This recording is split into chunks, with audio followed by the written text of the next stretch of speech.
ekstraksi terlebih dahulu. Apa sih itu ekstraksi? Ekstraksi itu adalah suatu cara untuk mendapatkan kandungan senyawa kimia dalam suatu tanaman herbal. Ada berbagai macam metode untuk melakukan ekstraksi. Yang pertama yaitu maserasi. Maserasi ini prinsipnya adalah perendaman serbuk simplicia di dalam pelarut ekstraksi.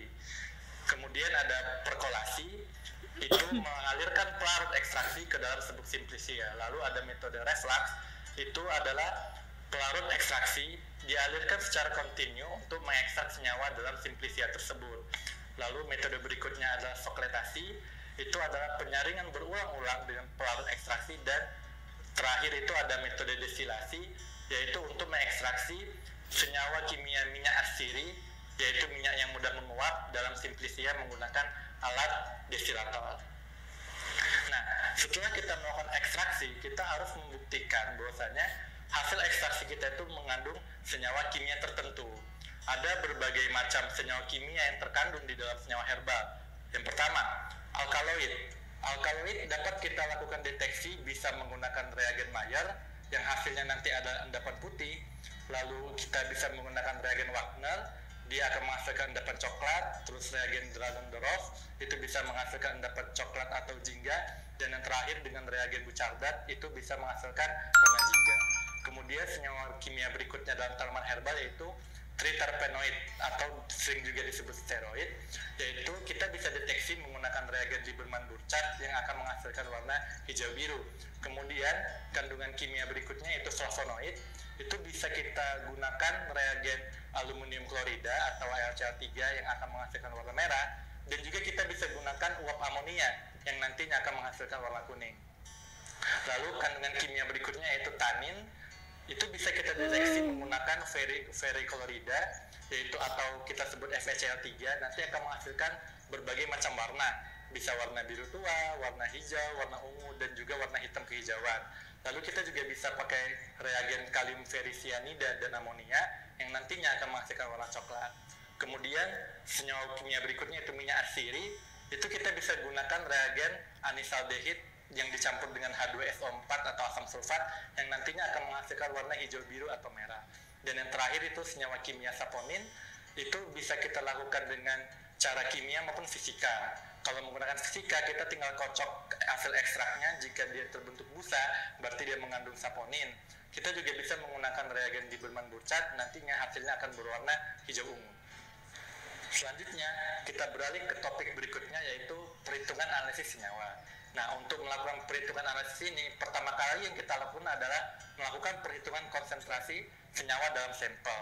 Ada berbagai macam metode yang bisa kita lakukan untuk melakukan perhitungan konsentrasi.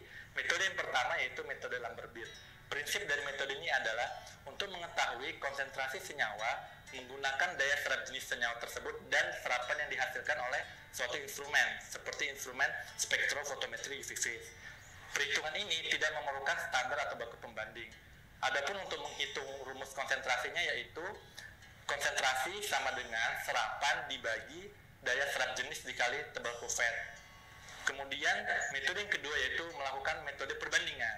Metode perbandingan ini prinsipnya adalah untuk mengetahui konsentrasi senyawa dengan membandingkan serapan sampel dan juga serapan standar. Standar yang digunakan hanya satu titik konsentrasi. Rumusnya yaitu konsentrasi sampel sama dengan serapan sampel dibagi serapan standar dikali konsentrasi standar. Kemudian metode perhitungan konsentrasi berikutnya menggunakan persamaan regresi. Prinsipnya adalah untuk mengetahui konsentrasi senyawa menggunakan persamaan regresi atau persamaan garis yang dihasilkan oleh serangkaian standar. Standar yang digunakan bisa 3 atau lebih titik konsentrasi. Rumusnya yaitu X sama dengan Y dikurang A per B, dengan X adalah konsentrasi sampel, Y sama dengan serapan sampel, lalu A itu kita sebut intercept dari persamaan garisnya, dan B adalah slope dari persamaan garisnya. Kemudian metode perhitungan terakhir kita bisa menggunakan A 1% 1 cm. Prinsip dari rumus ini adalah untuk mengetahui konsentrasi senyawa berdasarkan A 1% 1 cm dari senyawa tersebut. A 1% 1 cm ini setara dengan 10 kali daya serap jenis dari senyawa tersebut. Nah, untuk Rumusnya yaitu konsentrasi sampel sama dengan serapan sampel dibagi serapan 1% 1 cm dikali 10. Nah, setelah kita berhasil untuk melakukan perhitungan konsentrasi sampel, maka langkah kedua selanjutnya yang kita lakukan adalah melakukan perhitungan kadar sampel. Nah, untuk menghitung kadar sampel ini kita juga ada berbagai metodenya dan disesuaikan dengan kebutuhan pada saat nanti. Yang satu, jika ditanyain adalah menghitung kadar. Nah, prinsipnya adalah untuk mendapatkan kadar senyawa yang terkandung di dalam suatu sediaan. Rumusnya adalah kadar sama dengan konsentrasi sampel dikali V dikali Fp, dengan V adalah volume pelarut yang digunakan dan Fp adalah faktor pengenceran jika sampel mengalami suatu pengenceran.